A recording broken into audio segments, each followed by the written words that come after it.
ሰላም እና ጤናን እንደሁል ጊዜውም እመኝላችኋለሁ። ውድ የስፖርት አፍቃሪያን ስፖርታዊ መረጃዎችን እንደተለመደው በሰዓታችን ይዘን መጥተናል።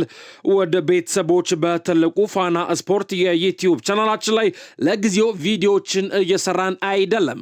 እናም ይህንን አዲስ የዩቲዩብ ቻናል ሰብስክራይብ በማድረግ ተቀላቀሉን። ቪዲዮንም ላይክ አድርጋችሁ ጀምሩት። ቀጥታ ወደ ስፖርታዊ መረጃዎች ተሻገር። በአጫጭር የስፖርት መረጃዎች እጀምራለሁ።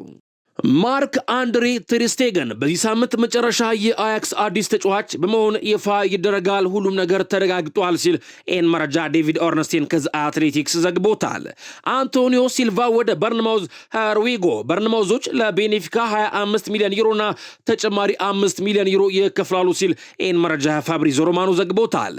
ካርሎስ ኤስፒ ወደ ሪያል ማድሪድ ሃርዊጎ ማድሪዶች ለአጥቂው ተጫዋች ዝውውር ለሌቫንቴ 25 ሚሊዮን ዩሮ የውል ማፍረሻ ይከፍላሉ ሃርዊጎ ሲል መረጃ ፋብሪዞ ሮማኖ ዘግቦታል። በራፋኤል ሊያውና በጋላታሳራይ መካከል እየተደረገ ያለው ድርድር እድገት እያሳየ ይገኛል። በግል ጥቅማጥቅምም ከስምምነት ለመድረስ እጅጉን ተቃርበዋል ሲል ኤንን መረጃ ደግሞ ስካይ ስፖርት ዘግቦታል። ማቲያስ ጃይስል ወደ ኒውካስትል ዩናይትዶች አዲስ አሰልጣኝ ለመቅጠር ከስምምነት ደርሰዋል ሃርዊጎ ሲል መረጃ ፋብሪዞ ሮማኖ ዘግቦታል። አርኔ ስሎት አል አህሊን ለመረከብ ከእጩዎች መካከል አንዱ ነው። ማቲያስ ጃይስልን ሊተኩም ይችላሉ። ሆኖም ግን ምርጫቸው ስሎት የአውሮፓ ክለብ ብቻ ነው ሲል ኤንን መረጃ ስካይ ስፖርት ዘግቦታል። ቦሎኛዎች አርተም ዶቭቢክን በውሰት ውል በይፋ አስፈርመዋል።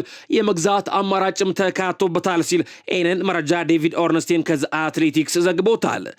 ዩኤፋ ለፊፋ ፕሬዝዳንትነት ናስር አልካላፊ ጂያኒ ኢንፋንቲኖን እንዲፎካከር ይፈልጋሉ። ፒኤስጂ ፕሬዝዳንት ግን ያደርጉታል ተብሎ አይጠበቅም። ከዚህ በፊት የጥያቄ ቀርቦላቸው ለመወዳደር ፈቃደኛ እንዳልነበሩ አሳውቀው ነበር ሲል መረጃ ሌኪፕ ዘግቦታል። ኤሲ ሚላኖች የአርሰናሉን ተጫዋች ኢታን ንዋኔሪን የማስፈረም በቁም ነገር ፍላጎት አላቸው። ለተጫዋቹም የዝውውር ጥያቄ ለማቅረብ እየተዘጋጁ ይገኛል ሲል ኤንን መረጃ ጋዜጣ ዴሎ ስፖርት ዘግቦታል። በሌላ መረጃ አርሰናል እና ኒውካስትል ዩናይትድ ለቡርኖ ጉማሬሽ ዝውውር በ77 ሚሊዮን ፓውንድ የዝውውር ሂሳብ ከስምምነት ደርሰዋል። ሰበር ሲል መረጃ ዘ አትሌቲክስ ዘግቦታል። ከቦነስ ጋር የተያያዙ ጥቂት ዝርዝሮች ገና መጠናቀቅ ቢቆራቸውም የዝውውር ስምምነት ተጠናቋል። ብራዚላዊ አማካይ ከአርሰናል ጋር የ5 ዓመት ውል ለመፈረም ተስማምተዋል።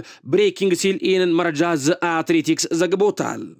ፋብሪዞ ሮማኖም የቡርኖ ጉማሬዥን ዝውውር ሃርዊጎ ብሎታል። በመርህ ደረጃ አርሰናልና ኒውካስትል ዩናይትድ ለቡርኖ ጉማሬዥ በ77 ሚሊዮን ፓውንድ ማለትም በ90 ሚሊዮን ዩሮ ስምምነት ላይ ደርሰዋል። ስለ ጉርሻዎችና ኮሚሽኖች አንዳንድ ዝርዝሮች ገና እልባት አልተሰጡም። ብራዚላዊው እስከ 2031 ድረስ ኮንትራቱን በአርሰናል ቤት የሚፈርም ይሆናል ሲል ኤንን መረጃም ፋብሪዞ ሮማኖ ሃርዊጎ ብሎታል። በሌላ በኩል ስሙ ከአርሰናል ጋር የተያያዘ የሚገኘው የሪያል ማድሪድ የግራ መስመር አጥቂ ቪኒሺየስ ጁኒየር አሁን ላይ ከሪያል ማድሪድ አመራሮች ማስጠንቀቂያ ተሰጥቷል ተብሏል። ሪያል ማድሪዶች ለቪኒሺየስ ጁኒየር ኮንትራትን ፈርም ወይንም ደግሞ ተወው በለውታል የተባለው ለተጫዋቹ ከፍተኛ ደሞዝም አያቀርቡለትም። አሁን ላይ ውሳኔው በቪኒሺየስ ጁኒየር እጅ ላይ ይገኛል ሲል ኤን መረጃ ማርካ ስፖርት ዘግቦታል። ሪያል ማድሪዶች የቪኒሺየስ ጁኒየር ሁኔታ እንዲንዛዛ አይፈልጉም። ውሳኔው በቅርቡ መደረግ አለበት። አርሰናልም የመጨረሻ ውሳኔ እየጠበቀ ይገኛል ሲል መረጃ ማርካ ስፖርት ዘግቦታል። ሪያል ማድሪዶች አሁን ላይ በክለባቸው ውስጥ ቪኒሺየስ ጁኒየርን እንደ ወሳኝ ተጫዋቻቸው አድርገው አይመለከቱትም። እንዲሁም ጆዜ ሞሪኒዮም ሙሉ የሪያል ማድሪድ ቡድንን በኪሊያን ሙባፔ ዙሪያ መገንባት ይፈልጋሉ የተባለው። እናም ሪያል ማድሪዶች ቪኒሺየስ ጁኒየር የጠየቀውን ደሞዝ ለመክፈል ፈቃደኞች እንዳልሆኑ አሳውቀውታል። ተጫዋቹ ምንም ይሁን ምን የሪያል ማድሪዶችን የደሞዝ መዋቅር ማበላሸት ያለበትም ብለው ሪያል ማድሪዶች ያምናሉ ሲል ኤንን መረጃ ማርካ ስፖርት ዘግቦታል። ሪያል ማድሪዶች ፍላጎታቸው ቪኒሺየስ ጁኒየር በዚህ ክረምት የዝውውር መስኮት ክለቡን እንዲለቅ ወይንም ደግሞ ያቀረቡለትን ኮንትራት እንዲፈርም ነው። ምክንያቱም ሪያል ማድሪዶች ተጫዋቹ ኮንትራቱን ካልፈረመ በቀጣይ የዝውውር መስኮት በነፃ ተጫዋቹን ማጣት ስለማይፈልጉ በዚህ ክረምት የዝውውር መስኮት ተጫዋቹን ለመሸጥ ፍላጎት አላቸው፣ ኮንትራቱን ካላራዘመ ሲል ኤንን መረጃ ማርካ ስፖርት ዘግቦታል። አርሰናሎችም የተጫዋቹን ሁኔታ በቅርበት እየተከታተሉት ይገኛል ተብሏል። ፋብሪዞ ሮማኖም ሪያል ማድሪድና ቪኒሺየስ ጁኒየርን በተመለከተ አንድ መረጃ ለተከታዮቹ አጋርቷል። ሪያል ማድሪድ ለቪኒሺየስ ጁኒየር ወኪሎች ግልጽ አድርጎላቸዋል ብለዋል ፋብሪዞ ሮማኖ። እንዲቆይ እንፈልጋለን፣ ግን ኮንትራቱን ካላደሰ ይሸጣል፣ ካልተሸጠና ኮንትራቱን ካላደሰ ደግሞ የጨዋታ ጊዜ በሪያል ማድሪድ ቤት አያገኝም ሲሉ የሪያል ማድሪድ አመራሮች ለቪኒሺየስ ጁኒየር ወኪሎች ግልጽ አድርገው መልእክት ልከውላቸዋል ሲል መረጃ ፋብሪዞ ሮማኖ ዘግቦታል።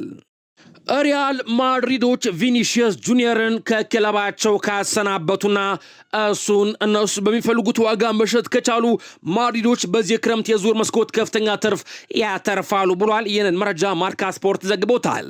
ሪያል ማድሪዶች እስካሁን ድረስ በዚህ ክረምት የዝውውር መስኮት ወደ 196 ሚሊዮን ዩሮ ከአካዳሚያቸው ሽያጭ ብቻ አግኝተዋል ብሏል ማርካ ስፖርት በዘገባው። 40 ሚሊዮን ዩሮ ጎንዛሎ ጋርሺያን ወደ ፉላም ሲሸኙት፣ 60 ሚሊዮን ዩሮ ኒኮፓዝን ወደ ኮሞ ሲሸኙት፣ 20 ሚሊዮን ዩሮ ቪክቶር ሙኞዝን ወደ ሊቨርፑል ሲሸኙት፣ 15 ሚሊዮን ዩሮ ማሪዮ ጂላን ወደ ኤሲ ሚላን ሲሸኙት፣ 15 ሚሊዮን ዩሮ አልቫሮን ወደ ኖርመዝ ሲሸኙት፣ 10 ሚሊዮን ዩሮ ሴዛር ፓላሲዮስን ወደ ፉላም ሲሸኙት፣ 8 ሚሊዮን ዩሮ ጃኮብ ኦርቴጋን ወደ ስትራስቦርግ ሲሸኙት፣ 8 ሚሊዮን ዩሮ ቪክቶር ቫልዴኛዝን ወደ ፊዮረንቲና ሲሸኙት፣ 12.5 ሚሊዮን ዩሮ አሌክስ ሂሜኔዝን ወደ በርንማውዝ ሲሸኙት፣ እንዲሁም 3.5 ሚሊዮን ዩሮ ማሪዮ ማርቲን ወደ ሄታፌ ሲሸኙና 4 ሚሊዮን ዩሮ ፍራን ጋርሺያን ወደ ሪያል ቤት ሲሸኙ ሪያል ማድሪዶች እስካሁን ድረስ ባለው የዝውውር መስኮት ወደ 196 ሚሊዮን ዩሮ ገቢ አስገብተዋል። ቪኒሺየስ ጁኒየርን ደግሞ ለአርሰናል የሚሸጡት ከሆነ ከፍተኛ ትርፍ የሚያገኙ ይሆናል ሲል መረጃ ማርካ ስፖርት ዘግቦታል። በሌላ መረጃ በሮድሪ ዝውውር ላይ የሪያል ማድሪድና የማንቸስተር ሲቲ ድርድር አሁንም እንደቀጠለ ነው ተብሏል። ነገር ግን ማንቸስተር ሲቲ ማንኛውንም የመጨረሻ ውሳኔ ከመስጠቱ በፊት ጥቂት ጊዜ ለመጠበቅ በመፈለጉ ምክንያት ዝውውሩ እስካሁን ድረስ አልተጠናቀቀም ተብሏል። ብዙዎች የዝውውር ለምን ወዲያውኑ አይጠናቀቅም ብለው ይጠይቃሉ። ምክንያቱም ማንቸስተር ሲቲ ሪያል ማድሪድ ያቀረበውን 50 ሚሊዮን ዩሮ የዝውውር ጥያቄን በቀጥታ መቀበል አይፈልግም። ሲቲ ሌሎች ክለቦችም ወደ ፉክክሩ ሊገቡ ይችላሉ ብሎ ስለሚያስብ በሮድሪ ዝውውር ላይ ከመስማማቱ በፊት ከሌሎች ቡድኖች የሚቀርብ ጥያቄ ካለ ለማየት ለጥቂት ቀናት መጠበቅ ይፈልጋል። ከሌሎች ክለቦች ጥያቄ ከመጣ የተጫዋቹን ዋጋ ያዋድዳል የሚል እምነት በማንቸስተር ሲቲ አመራሮች ዘንድ አለ ሲል መረጃ ፋብሪዞ ሮማኖ ዘግቦታል። የማንቸስተር ዩናይትድ አመራሮች ሮድሪ ወደ ሪያል ማድሪድ የሚያደርገውን ዝውውር ሁኔታ በቅርበት እየተከታተሉ ይገኛል ተብሏል። የማንቸስተር ዩናይትድ አመራሮች ሮድሪ ወደ ሪያል ማድሪድ የሚያደርገውን ዝውውር በትኩረት መከታተል የጀመሩበት ምክንያትም ሮድሪ ለሪያል ማድሪድ ፊርማውን ካኖረ ኦሪሊየ ቹዋሚኒን የሚያገኙበት ዕድል እንዳለ ስለሚሰማቸው ነው ሲል መረጃ ማርካ ስፖርት ዘግቦታል። የኤሲ ሚላኑ የግራ መስመር አጥቂ ፖርቹጋላዊው ራፋኤል ሊያው ራሱን ለማንቸስተር ዩናይትድ አቅርቧል ተብሏል። የሊያው ወኪል ተጫዋቹን ለማንቸስተር ዩናይትድ እና ለሌሎች ክለቦች አቅርቦታል። ነገር ግን ተጫዋቹ ለማንቸስተር ዩናይትድ የመጫወት ፍላጎት እንዳለው አጥብቆ ወኪሉ ለማንቸስተር ዩናይትድ አመራሮች አሳውቋል ተብሏል። በማንቸስተር ዩናይትድ አመራሮች በኩል እስካሁን ድረስ የተሰጠ ምላሽ የለም ሲል መረጃ ጋዜጣ ዴሎ ስፖርት ዘግቦታል። አዲሱ የማንቸስተር ዩናይትድ ፈራሚ ታይናን ቶምፕሰን በቀጥታ ወደ ዋናው ቡድን ውስጥ አይካተትም ተብሏል። ነገር ግን በከፍተኛ ደረጃ እድሎች እንደሚያገኝ ቃል ተገብቶለታል ሲል መረጃ ስካይ ስፖርት ዘግቦታል። በኒውካስትል ዩናይትድ ውስጥ ከተፈጠረው የቅርብ ጊዜ አለመግባባት ጋር ተያይዞ ማንቸስተር ዩናይትድ ሉዊስ ሃልን የማስፈረም አማራጮችን እያመዛዘነ ይገኛል ተብሏል። ቤተሰቦች ይህንን መረጃ ሳሙኤል ሉከርት ይፋ አድርጎታል። ማንቸስተር ዩናይትዶች ሉዊስ ሃልን የሉክሾ የረጅም ጊዜ ተተኪ ለማድረግም ተስማሚ ተጫዋች አድርገው ይቆጥሩታል ሲል ሳሙኤል ሉከርቲን መረጃ ይፋ አድርጎታል። አልታይ ባይንዲር የማንቸስተር ዩናይትዱ ግብ ጠባቂ ከማንቸስተር ዩናይትድ ስለሚለቅበት ሁኔታ በተመለከተ አዲስ ውይይት ተደርጓል ተብሏል። የግብ ጠባቂውን ቀጣይ ዕጣ ፈንታ በተመለከተ ለመወያየትም ወኪሉ ሮብ ዕለት በካሪንግተን ተገኝቶ ነበር ሲል ይህንን መረጃ ሳሙኤል ሉከርት ይፋ አድርጎታል። ኢንተር ሚላኖች የሊቨርፑልን አማካይ ከርቲስ ጆንስ ለማስፈረም ያላቸው ፍላጎት እንደገና ተነቃቅቷል ተብሏል። ሊቨርፑሎች ለጆንስ 40 ሚሊዮን ዩሮ ይፈልጋሉ። ኢንተር ሚላኖች ደግሞ 35 ሚሊዮን ዩሮ ለመክፈል ፈቃደኛ መሆናቸውን አሳውቀዋል ሲል ይህንን መረጃ ጋዜጣ ዴሎ ስፖርት ዘግቦታል። ፉትቦል ኢንሳይደር ደግሞ እንዲህ ብሏል። ኢንተር ሚላኖች ለከርቲስ ጆንስ የሶስተኛ ጊዜ ጥረት አድርገዋል ብሏል። ከጉዳዩ ጋር ቅርበት ያላቸው ምንጮችም እንደጠቆሙት ኢንተር ሚላኖች በአማላጆች በኩል ክፍያውን እስከ 35 ሚሊዮን ዩሮ ለማድረስ ዝግጁ መሆናቸውን ገልጸዋል። ሆኖም ይህ እንደ መደበኛ የዝውውር ጥያቄ አልተቆጠረም ነው የተባለው። ይህም ቀደም ሲል ያቀረቡትን የ25 ሚሊዮን ዩሮ እና 32 ሚሊዮን ዩሮ ጥረቶችን ተከትሎ የመጣ ነው። ይህ በዋጋ ስምምነቱን ለማስፈጸም በቂ የመሆን እድሉ አነስተኛ ቢሆንም ኢንተር ሚላን ግን አዲስ ጥያቄ ማቅረብ እድሉን ሙሉ በሙሉ አልዘጋውም። ሊቨርፑል ለተጫዋቹ የሰጠው ግምት በበጋው ሙሉ 40 ሚሊዮን ዩሮና ከዚያ በላይ የነበረ ሲሆን እንዲያውም ዝውውሩን ለማጠናቀቅ ወደ 50 ሚሊዮን ዩሮ የሚጠጋ ዋጋ ሊጠይቅ ይችላል ሲል መረጃ ፉትቦል ኢንሳይደር ዘግቦታል። ሊቨርፑሎች ከብራድሌ ባርኮላ ወኪሎች ጋር እየተነጋገሩ ይገኛል ተብለዋል። ግንኙነቶች ቀጥለዋል። እንዲሁም ሊቨርፑልና ፒኤስጂም በመደበኛነት እየተነጋገሩ ነው ተብለዋል። ባርኮላ ደግሞ ወደ ሊቨርፑል የመቀላቀል ፍላጎት አለው። በድጋሚም ለፓሪስ ሴን ጀርመን ባለስልጣናት ብራድሌ ባርኮላ ሊቨርፑልን መቀላቀል እንደሚፈልግ አሳውቋቸዋል ተብለዋል። ዋናው ጉዳይ የዝውውር ክፍያው ይሆናል። በሊቨርፑልና በፓሪስ ሴን ጀርመን መካከል ያለው ለዝውውር ይወጣል የተባለው ክፍያ መሃል በጣም ሰፊ ልዩነት አለው። ሊቨርፑሎች ለብራድሌ ባርኮላ የመደቡት ክፍያና እንዲሁም ፓሪስ ሴን ጀርመኖች ለተጫዋቹ የሚፈልጉት ክፍያ መጠን በጣም ሰፊ ልዩነት አለው። ነገሩ ወዲያውኑ የሚጠናቀቅ አይደለም። ትንሽ ጊዜ ሊወስድ ይችላል። በሁለቱ ክለቦች መካከል ያለውን ሰፊ ክፍተት ለማጥበብ ፓሪስ ሴን ጀርመኖች ከሊቨርፑል በተጨማሪ ሌሎች ክለቦችም ተጫዋቹ ላይ ፍላጎት ሊያሳድሩ ይችላሉ። እንዲሁም የተጫዋቹን ክፍያም ከፍ ሊል ይችላል በሚል ፓሪስ ሴን ጀርመኖች የሊቨርፑልን ጥያቄዎች በአሁን ሰዓት ኢግኖር እያደረጉ ይገኛል ሲል ይሄንን መረጃ ለኢኪፕ ዘግቦታል። ባዲያሺል በቼልሲ ቤት ያለው ጉዞ ሊጠናቀቅ ነው። ቤተሰቦች ይህንን መረጃ ፋብሪዞ ሮማኖ ዘግቦታል። ቼልሲዎች በትናንትናው ምሽት ለቤኖይት ባዲያሺልና ለወኪሎቹ ተጫዋቹ ከእንግዲህ የክለቡ የወደፊት ፕሮጀክት አካል እንዳልሆነ አሳውቀውታል ተብሏል። የጣሊያን ሴሪያው ክለብ ናፖሊ ፈረንሳዩን ተከላካይ ለማስፈረም ከፍተኛ ፍላጎት ማሳየቱም ታውቋል ሲል ይህን መረጃ ፋብሪዞ ሮማኖ ዘግቦታል። ቼልሲዎች በመሃል ተከላካይ ቦታ ላይ በጃኮሞ ራሞን ላይ ከፍተኛ ፍላጎት አሳይተዋል ተብሏል። ከቼልሲ በተጨማሪም የእንግሊዞቹ ክለቦች ቶተንሃም ሆትስፐርና የሰሜን ለንደኑ ክለብ አርሰናልም ተጫዋቹ ላይ ፍላጎት አላቸው ተብሏል። እንዲሁም ከጀርመን ቦርሲያ ዶርትመንዶች ተጫዋቹን የማስፈረም ከፍተኛ ፍላጎት አላቸው ሲል ይህን መረጃ ሜን ስፖርት ዘግቦታል። በሌላ መረጃ የዓለም ዋንጫው እንደጠበቅነው ሆኖ አልተጠናቀቀም ብሏል ማይክል ኦሊሴ።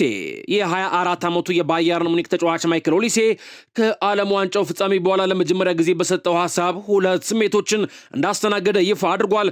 ትልቅ ሐዘን ደግሞም ኩራት ተሰምቶኛል ብሏል። አዲሱ ኮከብ ማይክል ኦሊሴ በሰጠው ሐሳብም የዓለም ዋንጫውን ከ8 ዓመታት በኋላ የማንሳት ውጥን ይዘን ተነስተን ነበር ሲል ማይክል ኦሊሴ ተናግሯል። በመጨረሻ የተመዘገበው ውጤት ግን ከእቅዳችን በተቃራኒ ሆኗል ብሏል። በአንጻሩ በዓለም ዋንጫው ባሳየው አቋምና ባስመዘገበው አዲስ ክብረ ወሰን ኩራት እንደተሰማው ማይክል ኦሊሴ አልሸሸገም። የክብረ ወሰንም ከምንጊዜም የዓለም ኮከቦች አንዱ ከሆነው ከፔሌ የተረከበው ነው። ይኸውም በአንድ የዓለም ዋንጫ በፔሌ ተይዞ የነበረውን 6 ያለቀለት የግብ ዕድሎችን መፍጠር ከ56 ዓመታት በኋላ ወደ 7 ከፍ ያደረገበት ነው። ተሰናባቹን አሰልጣኝም አመስግኗል። ከ14 ዓመታት በኋላ ከፈረንሳይ ብሔራዊ ቡድን የለቀቀው ዴሾ በብዙ መንገድ እንዳገዘው ማይክል ኦሊሴ ይፋ አድርጓል። በእኔ እምነት ጥሎ ለመጀመሪያ ጊዜ ለብሔራዊ ቡድን ስለጠራኝ የመጫወት እድልም ስለሰጠኝ ሁሌም ሳመሰግነው እኖራለሁ ብሏል ማይክል ኦሊሴ። በባየርን ሙኒክ ቤት እስከ 2030 ድረስ የሚያቆየው ውል ያለው ኦሊሴ ስሙ ከአንዳንድ ክለቦች ጋር በተለይም ከሪያል ማድሪድ ጋር ሲያያዝ ቢቆይም ስለ ወደፊት ቆይታው ከመናገር ተቆጥቧል ሲል መረጃውን ለኢኪፕ ዘግቦታል።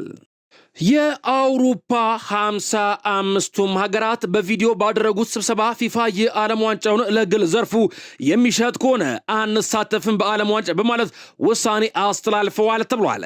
በተያያዘ የሰሜን አሜሪካና አካባቢው ፌዴሬሽንም የሆነው ኮንካካፍም ፊፋ ያቀረበውን ፕሮፖዛል ውድቅ አድርጓል። በርካታ ሀገራትም ጂያኒ ኢንፋንቲኖ ፊፋን መምራት አይችሉም የሚል አቋም ይዘዋል ሲል ይህን መረጃ ስካይ ስፖርት ዘግቦታል። ማግነስ አክሊዮቼ ለፓሪስ ሴን ጀርመን በ50 ሚሊዮን ዩሮ ለመፈረም ተዘጋጅቷል ተብሏል። የሕክምና ምርመራ ቀን ግን ገና አልተወሰነም። ተጫዋቹ በርካታ አማራጮች ነበሩት፣ ነገር ግን ለፒኤስጂ ቅድሚያ ሰጥቷል ሲል ይህን መረጃ ሌኪፕ ዘግቦታል። በሌላ መረጃ የማንቸስተር ዩናይትዱ ቁጥር 1 ግብ ጠባቂ ሰን ላመንስ የፊታችን ሰኞ ወደ ካሪንግተን እንዲመለስ ቀጠሮ ተይዞለት እንደነበረ ተነግሯል። ነገር ግን የእረፍት ጊዜውን በመተው ወደ ልምምድ ተመልሷል ተብሏል። ሆኖም የእረፍት ጊዜውን በራሱ ፍላጎት በማሳጠር ከተያዘለት ጊዜ ቀድሞ ቡድኑን ተቀላቅሏል ሲል ይህን መረጃ ሜን ስፖርት ዘግቦታል። ተጫዋቹ ለቀጣዩ የውድድር ዘመን በጥሩ ዝግጅት ላይ ለመገኘት እንዲሁም ቦታውን ለማስከበር ከፍተኛ ፍላጎት እንዳለው ተጠቁሟል። በሌላ በኩል አዲሱ አማካኝ ዩሪ ቴሌማንስ በዛሬው ዕለት ወደ ልምምድ እንደሚመለስ አስቀድሞ ከማንቸስተር ዩናይትድ ጋር ስምምነት ላይ እንደነበረ ተገልጿል ሲል መረጃ ሜን ስፖርት ዘግቦታል። ማቲያስ ፈርናንዴዝ የቶተንሃም ስፖሩ ተጫዋች ከቡድኑ ጋር በሲድኒ ልምምድ እየሰራ አይደለም ተብሏል። ምክንያቱም ጉልበቱ ላይ በደረሰበት ጉዳት ምክንያት ነው። ቶተንሃምም ወደ እንግሊዝ ሲመለስ ፈርናንዴዝ ወደ ልምምድ ይመለሳል ሲል መረጃ ሚረር ስፖርት ዘግቦታል። በሌላ መረጃ ባለፉት 10 የውድድር ዘመናት በአውሮፓ 5ቱ ታላላቅ ሊጎች ላይ ከ200 በላይ ጎሎችና ከ50 በላይ አሲስቶችን ያስመዘገቡት 3 ተጫዋቾች ብቻ ናቸው ሲል ይህንን መረጃ ስኮር 90 ይፋ አድርጎታል። እነማን ናቸው የሚለውን ስንመለከት ቤተሰቦች ሙሐመድ ሳላህ፣ ኪሊያን ሙባፔና ሃሪ ኬን ናቸው ብሏል ስኮር 90 በመረጃው። ሙሐመድ ሳላህ 346 ጨዋታዎችን አድርጎ 206 ጎልና 107 አሲስቶችን ማስመዝገብ ችሏል። ኪሊያን ሙባፔ 300 ጨዋታዎችን አድርጎ 246 ግቦችና 83 አሲስቶችን አስመዝግበዋል ተብሏል። ሃሪ ኬን 328 ጨዋታዎችን አድርጎ 262 ግቦችና 66 አሲስቶችን አስመዝግበዋል ሲል ይህን መረጃ ስኮር 90 ዘግቦታል።